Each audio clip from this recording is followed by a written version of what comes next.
And I remember one day I really pissed him off because he was talking. He was talking to somebody out in the car, and I went up to him. His window was down, and I went up and went, just kind of touched him. He went, "Oh God!" And he squealed, and he looked at me and went, "God dang it, blah, blah, blah, blah, blank, blank, God dang it, leave me alone."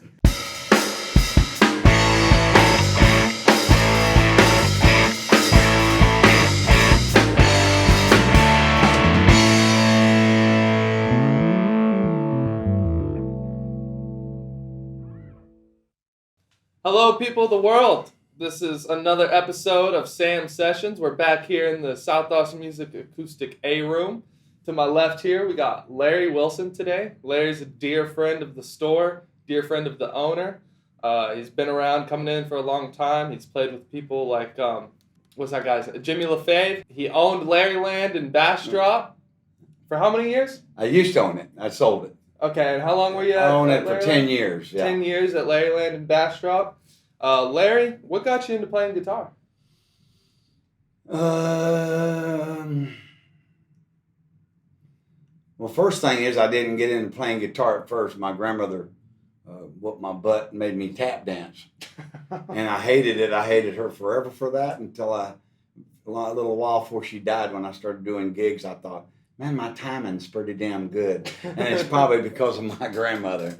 You started off tap dancing? Yeah, I started off as a kid. She wanted me to play piano, and I told her no, and she whooped me good and said, well, you'll tap dance. I mean, it was really cruel, you know. I would never. But she didn't mean to be cruel, but she was just one of them kind of woman, you know. Yeah. Strong hand, huh? A little chop on some things. So then I ended up, first gig I ever did was singing. I started singing then, and did a gig when I was 5 with a ukulele, singing a song called Here Comes the Man with the Banjo.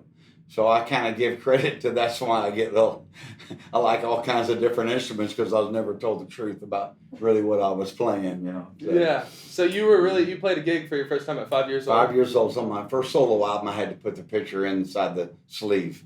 No kidding. Yeah. No kidding.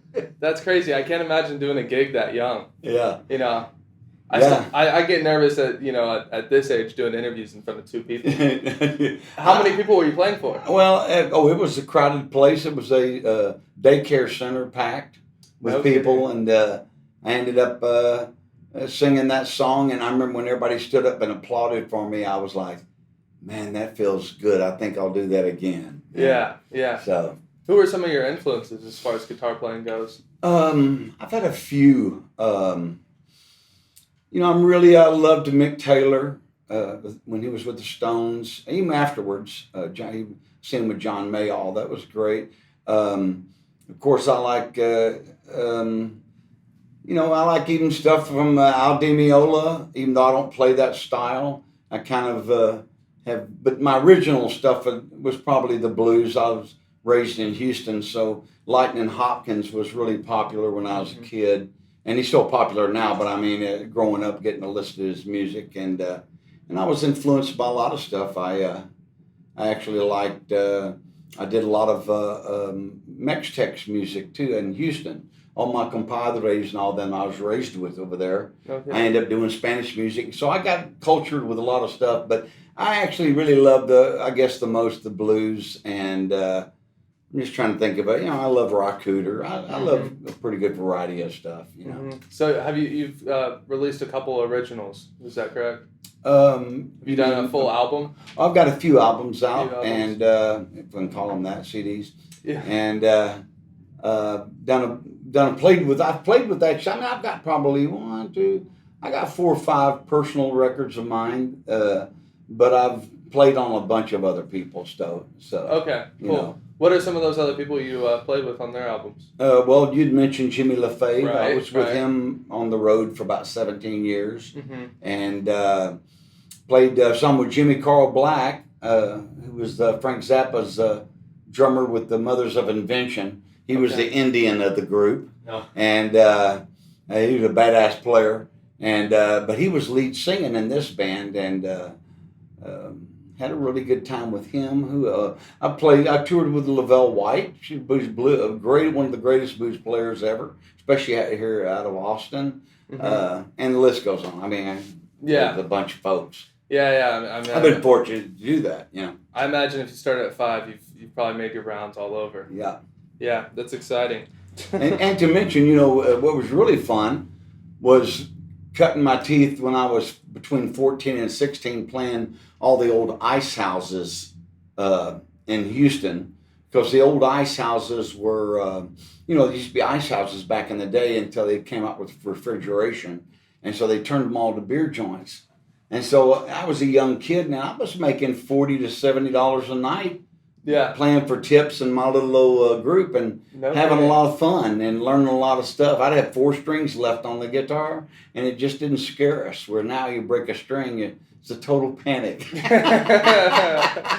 Man, so that's I'm 22 years old, so that's a term I haven't heard before. Ice house. Yeah. What exactly is it? Is it a house built out of ice? No. It's they look like big garages. Okay. And they used to freeze the ice and put out blocks, and trucks would come pick up blocks of ice and deliver them to stores and homes so they could use the ice and for their drinks for the day or whatever. And you would play shows in places like that? Yeah, because it had closed making the ice, and they turned it into a big beer joint. It looked, you could walk right through it. It had big sliding doors. That's bizarre. It was off Harrisburg Navigation area there in the 3rd Ward area of Houston. Wow. And but it was really cool.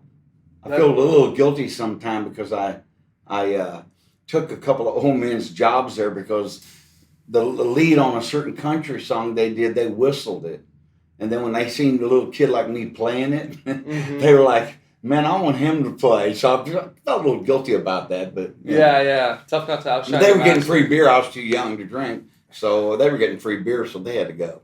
Yeah, that's fun. So that was all taking place in Houston. You're not from Houston, are you? I was born here, raised in Houston, made it back here in 1975. Oh, very cool. Yes. Very cool. So when you moved back here in 1975, that would have been quite a ways before this shop actually opened. Yes. What did you find yourself doing in those years before South Austin Music opened?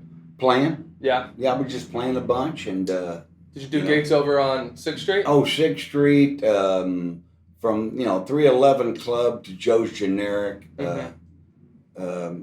everywhere in Austin. Watched it change. Stubbs back in the day. Yep. Had a lot of fun with Stubbs.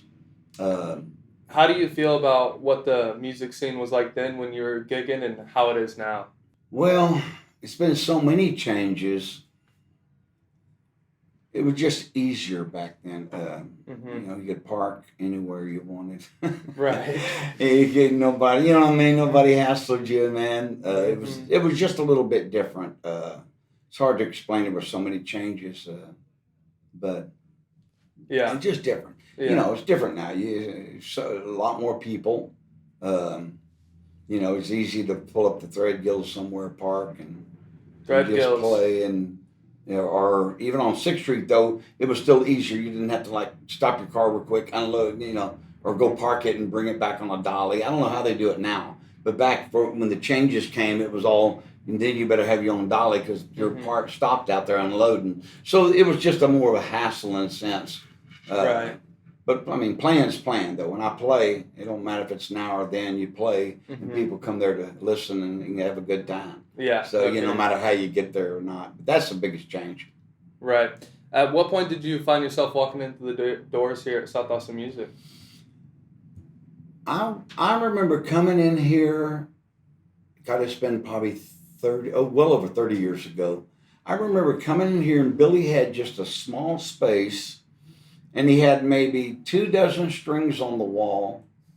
And, God, I can't think of the guy's name. He was one of his oldest buddies. Shane? It was Shane. Yeah, thank you.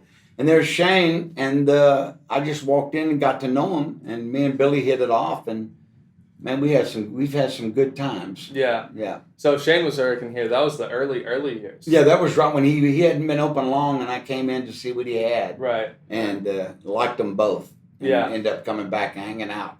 Have you found any good guitars from the shop that you ended up taking home? Oh, God, man, I can show you. Oh, I ain't got them with me, but I can show you pictures of all the. I don't have them hanging up nowhere. I've already bought so many times from Billy and sold and bought and sold. Matter of fact, I brought some more here to sell today. Gotta love the consignment deal, huh? Yeah. Me and Billy's always traded anyway. He's always helped me out when I toured, man. Very cool. Very cool. Where were some of the places you toured to? I've toured all through Europe, Canada a bunch. LaFave we used to laugh and say, well, you can. We've toured through Europe, USA, and Canada. Because everybody always says "and Canada" when they talk, no matter what they're saying about Canada. It's "and Canada." You can buy this pillow for $30,000 and half price and Canada. Whatever. So, but no free shipping. And so I played, everywhere from Italy to Amsterdam to. Amsterdam. Yeah, played all of Holland and Scotland, and I played everywhere with Jimmy. I sure had a real good time, and and of course, New York City. I mean, you name it, we played it. Yeah, of course. Rest in peace to Jimmy LaFave. I know that was pretty tough on everyone. Yeah. Do you have any good tour stories with Jimmy? Well, the best ones I probably wouldn't share. And not that they were really bad, but they probably were bad.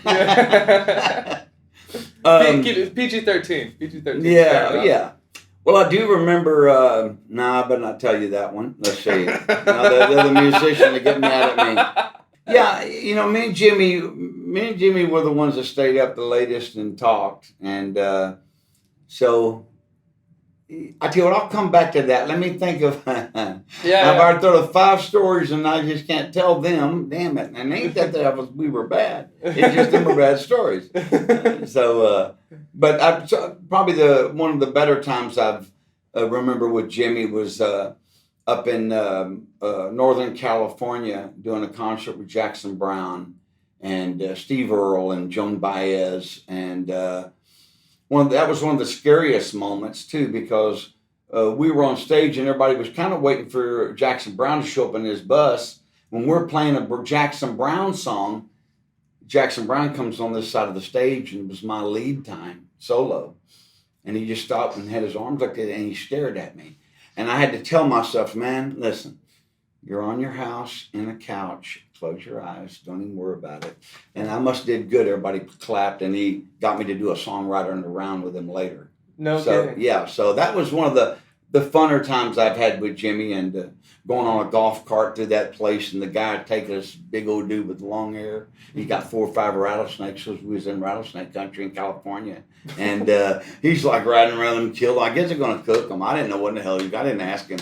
I was like, give me to the gig, man. Just left it alone? Yeah, just give me to the gig, man. Jeez. So out of Canada, Europe, and what would you say? Yeah, USA. Canada, USA. And Europe. Yeah. What your favorite would you say out of those 3? I probably got a few out of each one. Yeah. I've got a few out of, probably the most fun I've had in Europe was Italy for a week. No kidding. And I had fun in Holland too, but there's something that Italy was just a little more fun. I don't know why. Just had a good time there. Yeah, just had a good time there. And I think it was the food or something strange like that compared to the party attitude. It was just a cool place, I'm uncultured. Is there really as many old people there as I've heard? Well, we were younger back then, so there wasn't no old ones showing up to our gigs. Okay. Not like they are now, Yeah. They ain't no rushing the stage no more, man. So after all these tours and after, playing with the big names you played with, is there anything you feel that there's left undone as far as your music career goes? Is there anything you right now, one-hit wonder. That's what's missing. I'm more of a guitar player stuff. Of course, I play a few instruments. Yeah. And but when it comes to writing, I'm okay compared to a lot of really good writers. Mm-hmm. So it'd be really fun to have. I used to make fun of one-hit wonders so bad. I'd say, "Oh man, I'm not going to do that stupid Dion song," or "I'm not going to do this song or that." And now I wish I had that "Hey Hey We're the Monkeys" or one of them songs that lasted forever. People had made a lot of money on that, Yeah. Poncho and Lefty would be more close to it, Yeah. Well, this would be the one-hit interview wonder of your career at least. So we got that part covered.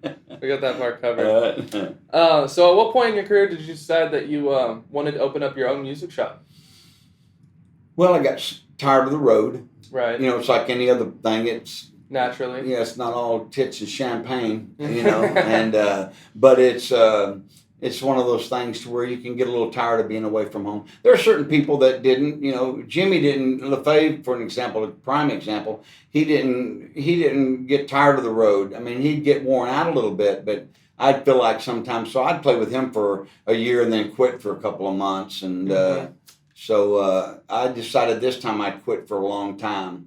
Right. And opened up a store in Bastrop, Texas, and really got to know the community there and brought a lot more music to the area. And so we really enjoyed that. Now I've sold it and I'm back to playing, but I'm really retired. Yeah. I don't have to do it no more. Yeah. And more for the passion of playing, right? Yeah, it's just back into the passion of playing. It's not about the money. And if it was, it'd kill you now. Yeah. If you're young, you can take the beating, if you keep it about the money. Yeah, no kidding. It's interesting because most musicians I know wouldn't necessarily be able to transition into a business mindset as far as operating and owning a business goes super smoothly. Did you find any troubles transferring from being playing live shows to owning and operating a business? For example, getting up early. Yeah, well, no, I still, music store don't open until 11, so I still had that. I only had to bring it back 2 hours. There you go. Instead of 1, There you go. Luckily, when I wasn't touring and I was home, your dad, Billy, here at South Austin Music, he gave me I told him I could sell a guitar, and he didn't want to hire me because we were friends. Right. And I said, well, I'm just going to hang out one day. And I hung out and sold a bunch of gear. He goes, well, what hours you got? Now, there you go. And so I started, I learned a lot for years with Billy. And so transition to a store, it was kind of a relief, really, because I was really tired about playing. And I needed a break from playing to start getting more creative again.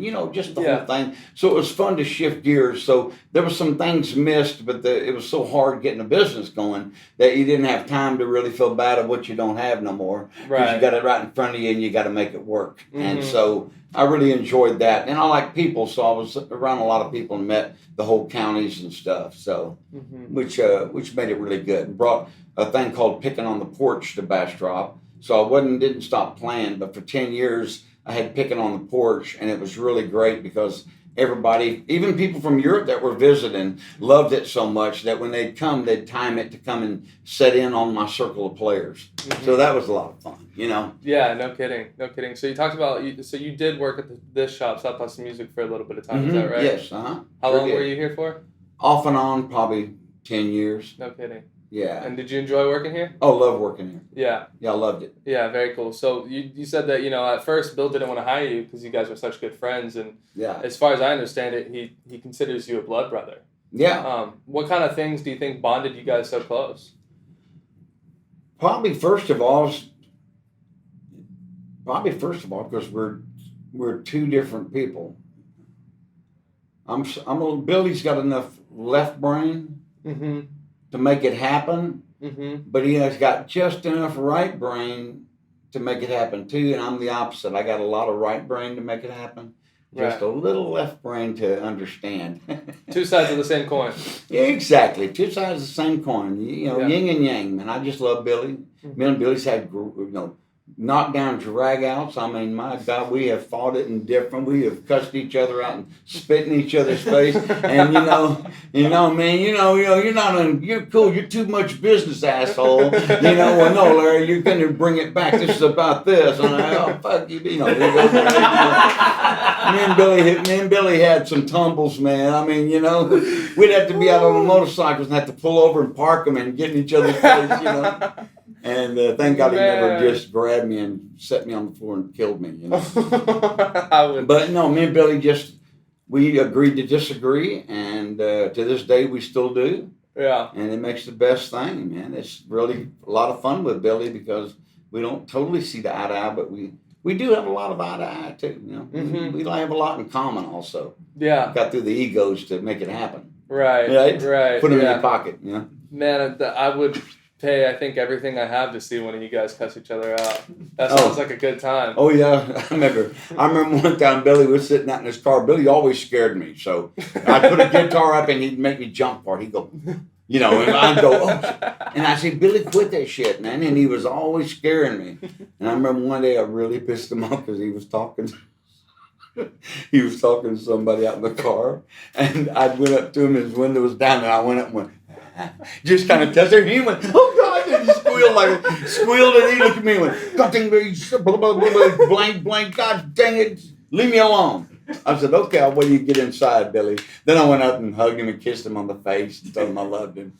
And he calms down. I love that so much because, with him being my dad growing up, he was always scaring me too.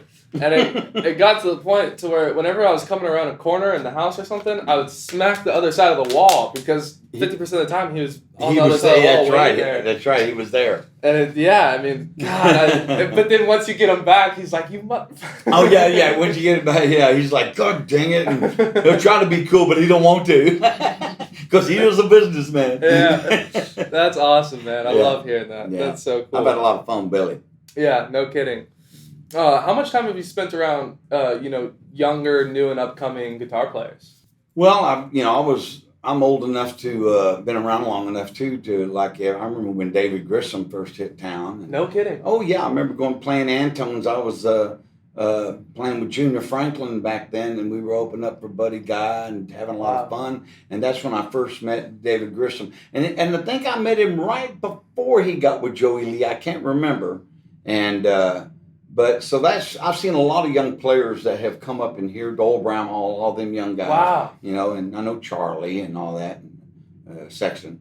And but then the second chance I had was just giving lessons and mentoring a few musicians that have done pretty well. Mm-hmm. And then when I opened the store, I was able to be around a lot of the young guys that came in there, man. Of course, yeah. And I had just enough in me to make them, it's cool. Mm-hmm. But I said, hey, dude, for 45 minutes, man, you've hit that same Iron Maiden lick over and over. I don't mind you coming in and playing, but you can't rehearse that same lick for 45 minutes. Okay, thank you, Larry. I'll talk to you tomorrow, maybe. And, and they'd always come back and buy something next time first, to make me feel bad. So. Yeah.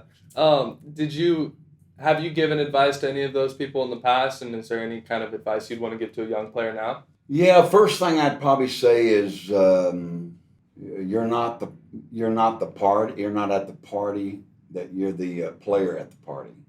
Mm-hmm. So if you can keep it to where the music is what you're there for on stage, right, then that magic will transpose. But if you're going there to just party with the audience and whatever only, mm-hmm, then before you know it, you'll sound like crap because you're either getting loaded or doing something silly, mm-hmm, instead of letting the music, that's what people pay to come, to right, see us work. Of course. So if we're going to work, I believe in staying more in my element. Yeah. I'm not a chop about it, man. Right. The guy shows up drinking, he can play good, I ain't going to say nothing to him. But most of the time it's one of them things of, it's not really our party, we're playing for the party. Mm-hmm. And so that'd be one of the first things I'd say is keep that separate enough, man, where the music would be more appreciated. And I would say there's always somebody better and there's always somebody worse. Enjoy where you're at, man. Enjoy it. You'll collect what you need to get where you're at, I'm not a super virtuoso in no way, but I've learned that what I do I have fun with, and it is what it is for the day. Yeah. And so it makes it a little easier, So we're talking about, advice you'd give to younger players, and yeah, essentially it kind of seemed like focusing on, it's not about the destination, but the journey. Yeah. Is that pretty much? I think it is about the journey in general, but I think that as a player, not just a person, I feel like, too, you need to make sure you're out there cutting heads with the better players. If you really want to get good, some people get kind of stuck in their place, and that's good. If that's where they're at and they're having fun, who gives a damn? Yeah. But if you really want to get good, you make sure you go out there with them guys that kind of rub you wrong a little bit internally because you're not maybe as good as them or don't know what they know. And then you'll learn enough off that and then make it your own, and it's just as good. Mm-hmm. So. Absolutely.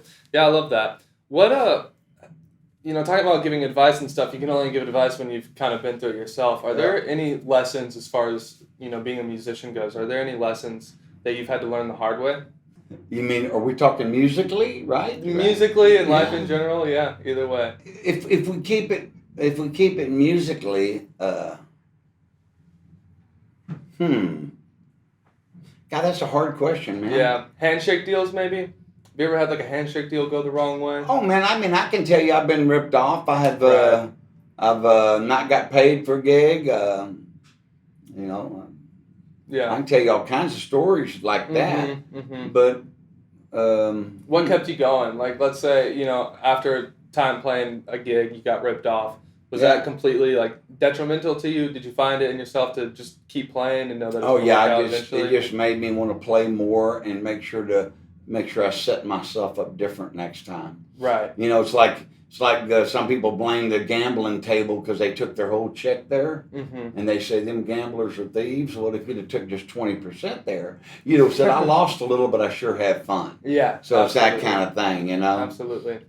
Would you say you're like the kind of person that if something goes wrong, it tends to light a fire in you where you want to try harder even? Yeah, piss me. Things like that can piss you off, and you can either direct it one way or another. I've always directed as trying to, like I say, make better choices, but mainly plan just to get better. Yeah. Get to where you, people stare at you and don't say nothing. Yeah, absolutely. When you play. That's when you know you're really good, because you'll get guitar players that will just stare at you. Yeah. And you're like, okay, I must be doing something good, or they're not leaving and they ain't reacting. So they're thinking. So that's just my opinion. Yeah. No, absolutely. Larry, how many hours do you sleep a night? And I'll tell you why I'm asking here in a sec. Oh, I don't know. I get up probably 3 or 4 times. Let's see. Yeah, I probably sleep a good 6, sometime 8, but 6 hours. Okay, so 6 hours, not a whole lot. No, I've known you for a long time. Every single time I've been around you, you're the life of the party. You've never had a cup of coffee in your hand. No. Where do you get the energy? Man, I don't know. Now I'm slowing down. I'm 67. Yeah. So I hurt a lot more, and I'm slowing down. It doesn't show though. That's what I'm saying. Yeah, but I don't know. I think it's something that's, I guess, a God-given thing. It's natural. I like that answer because it makes me feel less guilty about being 22 and trying to keep up with you. Yeah. I'll take that all day. Yeah, it's just natural. I don't know what it is, man. I always used to say it was the survival mode in me that back in my bad neighborhood I was raised in that made me diplomatic enough to stick my head on the block and not get it chopped off. But I really don't know. I'm just guessing. Right. So I think it's a natural thing. That's very interesting. What was the neighborhood like that you grew up in? Well, it was just bad. Rough area of town. It was tough. Yeah. It was. I can't imagine tap dancing helped with any of that. No, you didn't tap dance there. If you did, you wouldn't do it but once. Yeah. No, it was the third ward on up the Denver Harbor area in Houston. It's not a good place. Right. It was low income, and I got a lot of friends that made it out of there really well too. That's one thing I give credit though, is I really learned to play guitar and the blues there. Yeah. That was, my music became my Jesus, amongst other things. Right. And I let go of the other things so that I could really see it clearly. But so it was like my savior. It was like my way out of the hood. And but it was tough growing up there. I mean, it was, I had great times too, but it was a little bit shitty. Yeah, it could be hard at times. Yeah. Yeah, I can imagine. That's I never knew that about you, that you grew up in kind of a rougher part of town. Yeah. Was there when you were younger, was there any really scary instances that stuck with you? Yeah, I mean, I've had a couple of friends, leave the planet, Right. Yeah, there's a lot of things. I mean, I could sit here and tell you a lot of crash and burn stories, but you just got to watch who you hang with, and you got to know when to hold them and fold them, as they say. You got to know where to go at a certain time of the day, But if you stay with the music and you're close to your friends, then, I mean, I played so many 2 or 3 years there in Houston where I was the only a white American around. The rest of them were, Hispanic, black, or mainly, some from Mexico, and all my compadres and my Chicano buddies, which couple of them still live here. And so it was one of the things where I played there, and we sometimes laugh about how I made it through there because they'd get in more trouble for hanging with me than me with them. Wow. And that's just the way that went, because I was the oddball in the bunch a whole lot of times. Yeah. But yeah, part That's of it, man. How much of those stories have found its way into your music? A bunch of them. I got a song I'm gonna sing for you that kind of sums it all up in the sense of some of the things I was raised with that kind of came into a song, and I'm looking forward to that. Yeah, that's awesome. It's called The Distance. The Distance? Yeah. Perfect. Well, right before that, we'll go ahead and jump to the part of the show where we do quick questions. Okay. Basically, I'll ask you this or that, and kind of just give me your quickest answer. Yeah. Just to kind of pick your brain a little bit. Okay. It's going to be a good one, Larry. Yeah, I started going bald at 28. Got my first bloody nose at 12. Let's see. I'll give y'all the answers now. Yeah, you got them all. Alrighty. Larry Wilson, acoustic or electric? Both. Steel string or nylon? Steel. Vacation to mountains or the beach? Beach. Martin or Gibson? Gibson. Why is that? I just like the way the girl feels. She dances a little looser than the Martin does. Okay. Bar or club? Club. Gotcha. Have more fun in clubs? Well, I just had so many years in bars that if we can step it up one more, just a hair above it, it's always a little more fun. Would you rather play a big venue or a small venue? Big venue. Yeah. Would you rather go see a close friend of yours or someone who you've never met but kind of idolized? I'd probably go see both. If I had a choice of one, it'd be probably somebody I idolize because they won't be back around for a while, and I can catch my buddy the next night. Yeah. Yeah. Tennis shoes or boots? What's that? Tennis shoes or boots? Tennis shoes. Style or comfort? Comfort. Big city or suburbs? Suburbs. I'm small town now, all the way. Gotcha. I graduated. Graduation. Went from inner city to now I live in a cute little house in a little bitty town, man. Yeah. Rock and roll, baby. There you go. Jumbo or parlor size? Parlor. Parlor? Yeah. Why is that? Well, I'm a lead player too, so it's got a little more mid, but I kind of like that little mid sound. I've had jumbos, they're great, but they're a little too deep for me. I'd take a dreadnought before a jumbo. There you go. They lose sound to me. Blondes or brunettes? Blondes. But not with the guitars, right? Not with guitars. You're right. Gotcha. You're correct. Gotcha. No blonde guitars, man. Yeah. What does that come from? You just don't like the style? No, I just, if it's a real old one and it's faded out real well, I kind of like it. But blonde guitars are just a little bright. It's not like they're holding a light bulb. Gotcha. And that's just my way I think about it. So. Yeah. Boxers or briefs? None.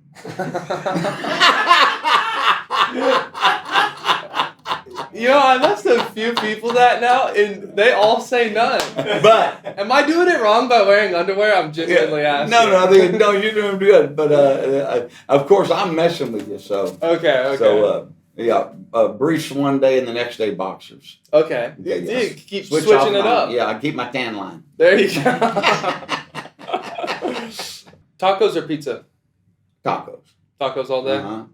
Yeah. Beer or wine? If I was a drinker, it'd be beer. Beer? Gotcha. Well, both, really. I drink shit. I drink a ton of wine, too. Yeah. Good wine. Yeah. There was no specific idea behind the no drinking anymore? Just kind of one day you woke up and said you didn't need it? No. I just had went into the hospital for a spine condition. And it made a bunch of my intestines kind of go dead. Right. So they, long story short, they went there and fixed my spine, detoxed me, cleaned everything up, and then when I got out, I lost my desire for even the smell of alcohol or fat foods. You know? Really? Yeah, not sirloin. It's not a ribeye. You know. Yeah. It's the weirdest thing. It just kind of left, and I felt like I'd never drank or nothing before. Yeah. You know? That's awesome. You look super healthy. You look well, great I'm as ever. healthier now. I mean, I've done my share of drinking and partying. You know, I liked it every minute of it. You know, and you know, I just did. I think my wife has wine every day, and when I take her out, she don't remember getting home, and I love it. It's my favorite thing. I got to video some things in Cabo for her to remember. It's fun as shit. And she's a blonde. Hello.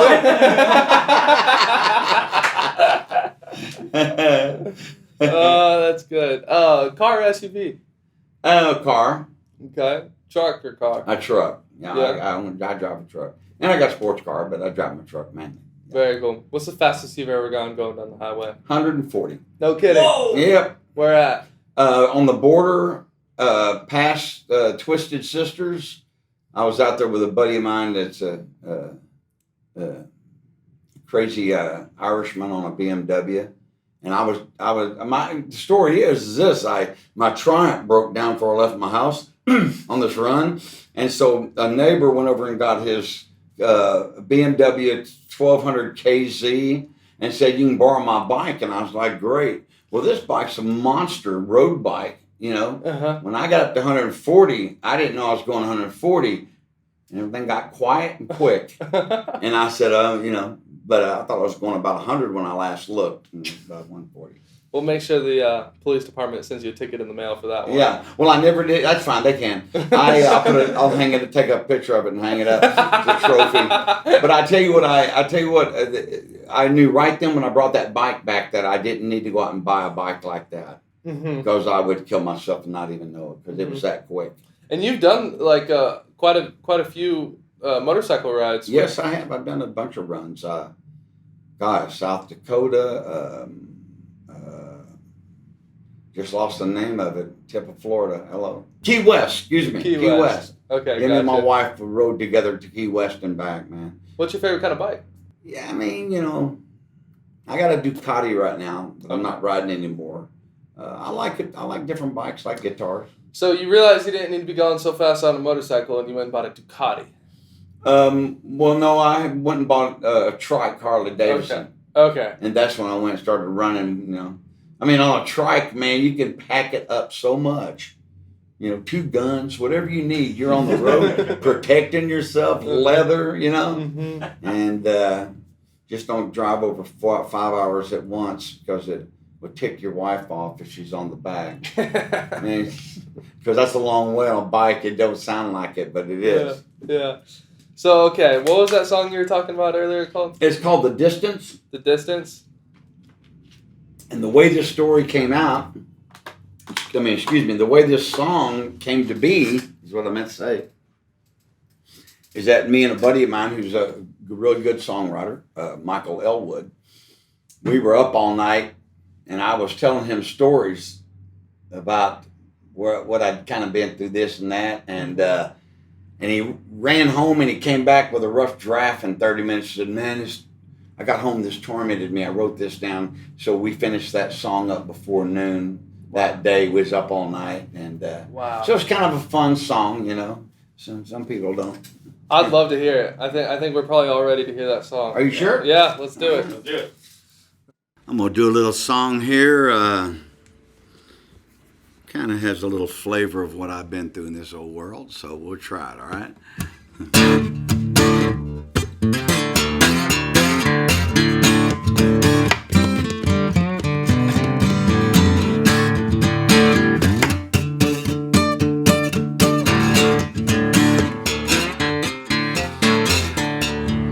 I was born in a haunted house on the edge of a frozen pond, with a chill so shrill that it wrecked my soul as a raven cursed the dawn.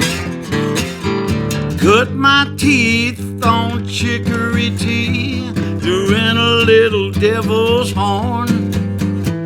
I made my bed in a spider web. Who would have thought I could live this long? Yes, I'm on my way back home.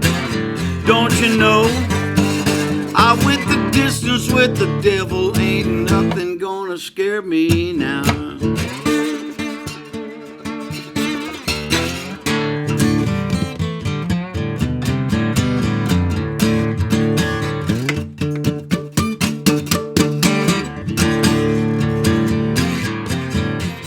I made my way through a boyhood trail that had long been overgrown. I passed under that sign that said, watch your head. It was marked with a skull and bones. Heard a voice, I knew I wasn't alone. I tell you, turned around and ready to fight. I seen a tattooed blind man with a Bible in one hand. He said, why don't you step in the light? Yes, I'm on my way back home. Don't you know, I went the distance with the devil. Ain't nothing gonna scare me now. Nothing gonna scare me now.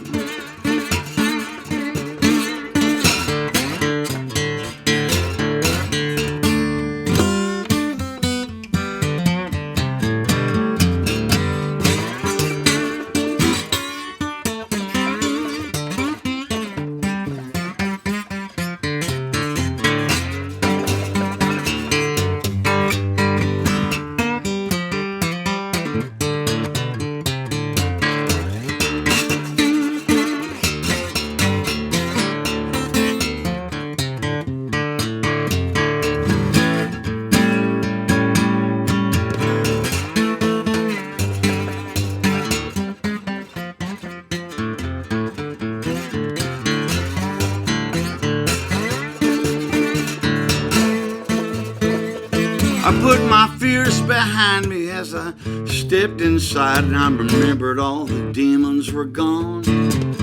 I checked under that bed for a shrunken head, but a mama cat was all I found.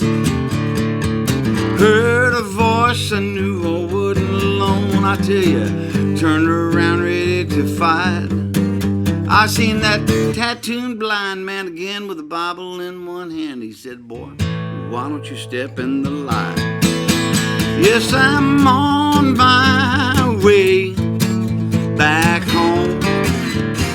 Don't you know, I went the distance with the devil. Ain't nothing gonna scare me now. Yes, I'm on my way back home. Don't you know,